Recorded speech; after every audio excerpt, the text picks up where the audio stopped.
Hello friends, welcome to my channel Bindas Bio. Today we will study third part of transportation in animals. Today we will study what is blood. What is blood? Blood is river of life. ये हमारी river है, किसकी? ज़िंदगी की river है, तो इस वजह से हम लोग इसको बोलेंगे river of life. Composition of blood पढ़ेंगे. ब्लड में होता क्या क्या है. First plasma. सबसे पहले लिक्विड पार्ट होएगा तो वो 55% है. ब्लड के अंदर जो लिक्विड पार्ट है वो 55% मौजूद होता है, और जो सॉलिड पार्ट है सेल से रिलेटेड है जो, वो क्या है? 45% है. और 55% में से जो प्लाज्मा है वो 90 to 92% वाटर होता है. प्लाज्मा में 90 to 92% सिर्फ और सिर्फ वाटर पाया जाता है. दूसरा, इसमें प्रोटीन्स होते हैं. प्रोटीन्स कैसे? सबसे पहले एल्ब्यूमिन, उसके बाद ग्लोब्यूलिन, उसके बाद फिब्रिनोजन, उसके बाद प्रोथ्रोम्बिन. सिर्फ ये 4 ही नहीं प्रोटीन्स होते, कई प्रोटीन्स होते हैं, बट ये 7% से लेस होते हैं. कई प्रोटीन्स होते हैं पर मेन जो प्रोटीन्स हैं वो यही हैं. तो सबसे पहले एल्ब्यूमिन का क्या काम है?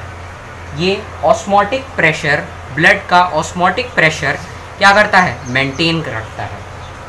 सेकंड, ग्लोब्यूलिन, ये हम लोग अभी थोड़ा एंड में पढ़ेंगे. उसके बाद फिब्रिनोजन. फिब्रिनोजन क्या है? फिब्रिनोजन और प्रोथ्रोम्बिन ये हम लोगों की ब्लड क्लॉटिंग में काम में आते हैं. तो जब हम लोग इसको ब्लड क्लॉटिंग को पढ़ेंगे ना, तब हम लोग इसको भी पढ़ेंगे. ये लीवर में बनाए जाते हैं, उसके बाद ब्लड में, प्लाज्मा में छोड़ दिए जाते हैं. ये ब्लड क्लॉटिंग के काम में आते हैं. अब ग्लोब्यूलिन के 3 प्रकार होते हैं: अल्फ़ा ग्लोब्यूलिन, बीटा ग्लोब्यूलिन और गामा ग्लोब्यूलिन. अब अल्फ़ा ग्लोब्यूलिन ये क्या करता है? कॉपर के ट्रांसपोर्ट में हेल्प करता है. दूसरा, बीटा ग्लोब्यूलिन. बीटा ग्लोब्यूलिन क्या करता है? बीटा ग्लोब्यूलिन आयरन के ट्रांसपोर्ट में क्या करता है? हेल्प करता है हम लोगों का. और तीसरा, गामा ग्लोब्यूलिन, तो ये क्या करता है? पैथोजेंस को मारने में. क्या? पैथोजेंस को मारने में. और क्या करता है? पैथोजन को मारने में, हम लोगों की जो बॉडी है उसको प्रोटेक्ट करने में क्या करता है? हमारी हेल्प करता है. और दूसरा, अब हम लोग पढ़ेंगे cellular components of blood. Cellular components of blood तो आपने पढ़ा ही होगा, पहले भी पढ़ा होगा. क्या है? आरबीसीज, डब्ल्यूबीसीज, प्लेटलेट्स. तो ये सिर्फ 45% होती हैं, और इसमें से 45% में से इसमें आरबीसीज सबसे ज़्यादा होती हैं, डब्ल्यूबीसीज कम होती हैं, बहुत कम होती हैं, और तीसरा प्लेटलेट्स.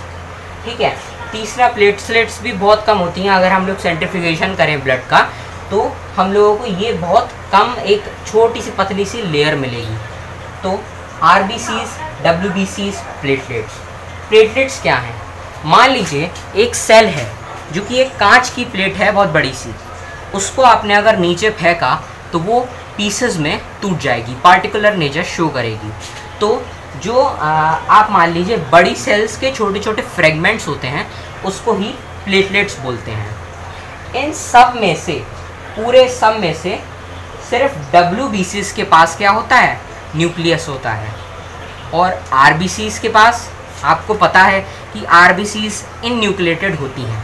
उनके पास न्यूक्लियस नहीं होता, क्योंकि उनको एक केमिकल ले जाना होता है जिसका नाम है हीमोग्लोबिन, जो कि ऑक्सीजन के साथ 97% मिलकर ऑक्सीजन का ट्रांसपोर्टेशन करता है. तो ब्लड में सेलुलर कंपोनेंट्स हमने पढ़ ली, आरबीसीज, डब्ल्यूबीसीज, प्लेटलेट्स. अब प्लाज्मा में एक और कंपोनेंट होता है, अदर 1%. 92% हम लोगों ने देख लिया वाटर. दूसरा 7% और लेस हम लोगों ने देख लिया क्या? प्रोटीन्स. तीसरा अदर 1%, एक तो बचा होगा ना. तो अदर 1% क्या है? वेस्ट हो गए.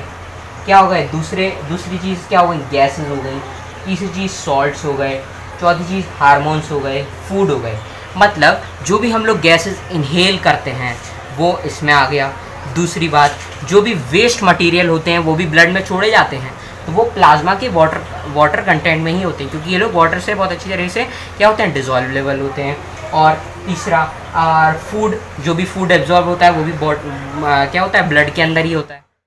इस वीडियो को लाइक कर दीजिए, चैनल को सब्सक्राइब कर दीजिए और बेल आइकन ऑन कर लीजिए, जिससे जब भी मैं नई इस पार्ट की वीडियो डालूं तो आपको पता चल जाए।